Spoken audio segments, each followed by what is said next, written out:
দুইটা জিনিস আমরা খুব ক্লিয়ার। একটা হচ্ছে নারী নির্যাতন, আরেকটা হচ্ছে শিশু নির্যাতন। এটা এক চাপটা, এটাতে আমরা জিরো টলারেন্স। এই পর্যন্ত যায় যখন দেখতে গেলাম 4 জনের হাতের মধ্যে কমে 100 করে ব্লেডের দাগ,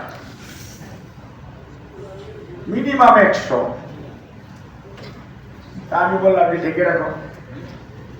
অর্থাৎ এই বয়সে তারা ঘর থেকে বের হয়ে এসে আমার সমাজ যে কোনো কারণেই হোক বা ওই ফ্যামিলি, ওদের সবার আব্বা আম্মা আছে, ওই ফ্যামিলি তাদেরকে এই বাচ্চাদেরকে ঘরে ধরে রাখতে পারে না,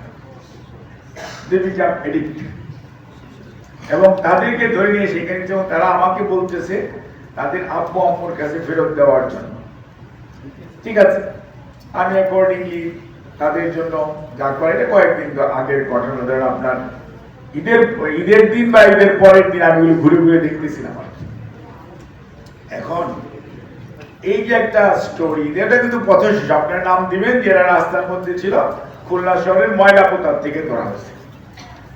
এখন এই যে একটি জায়গা, এখন how you are going to address this issue, এটা তো আপনার সোশ্যাল খালি প্রবলেম না, এটাকে তাদের সাইকোলজিক্যাল, তাদের ট্রিটমেন্টের দরকার আছে, তাদের কাউন্সিলিং এর দরকার আছে, এবং তাদেরকে কেন্দ্র রেখে কাউন্সিলিং করতে হবে। কারণ এই যে নাসিম যেমন বললেন না যে হামের মতো ছড়িয়ে পড়বে, ওকে যদি আপনি বাইরে কোথাও যদি না একদম ভাবে ঘুরে দিতে দেন, ও 5 জনের জায়গায় 25 জনকে পলিউটেড করে।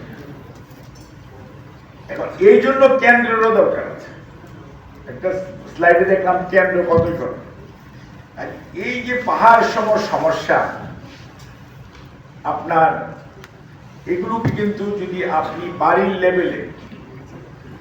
লেভেলে নৈতিক এডুকেশন যদি আমরা অ্যাড্রেস করতে পারি, তাহলে কিন্তু আমাদের সমস্যা অনেকটা কমানো যাবে।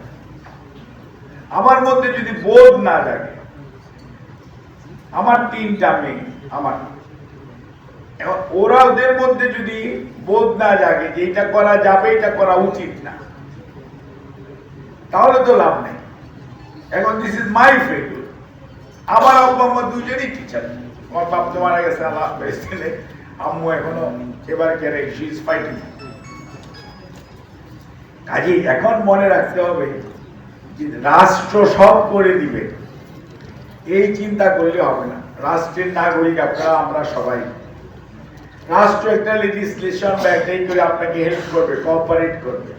বাস্তবায়নের জন্য সমাজকে দায়িত্ব নিতে হবে। এই যেমন আজকে আপনারা 6 জনের একটা কোয়ালিশন করেছেন, that is good approach, no doubt of ইট।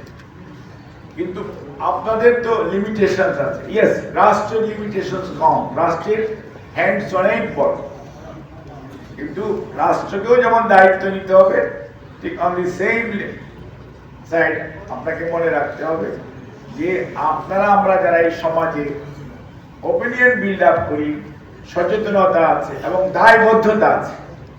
রাষ্ট্রের কি সব দায়? এজ এ সিটিজেন আমার কি কোনো দায় নাই?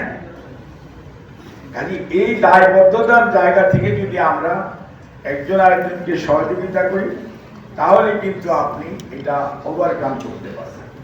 এবং আইন যেটুকু আছে ঠিক আছে, তারপরেও যদি মনে করেন কোনো ব্যাপারে আইন করতে হবে, সেটার ব্যাপারে যেমন আমাদের প্রধানমন্ত্রী বা আমাদের সরকারের বর্তমান 2টা জিনিস আমরা খুব ক্লিয়ার। একটা হচ্ছে নারী নির্যাতন, আরেকটা হচ্ছে শিশু নির্যাতন। এটা এক চাপটা, এটাতে আমরা জিরো টলারেন্স। কোন অবস্থাতে হুএভার হি অর শি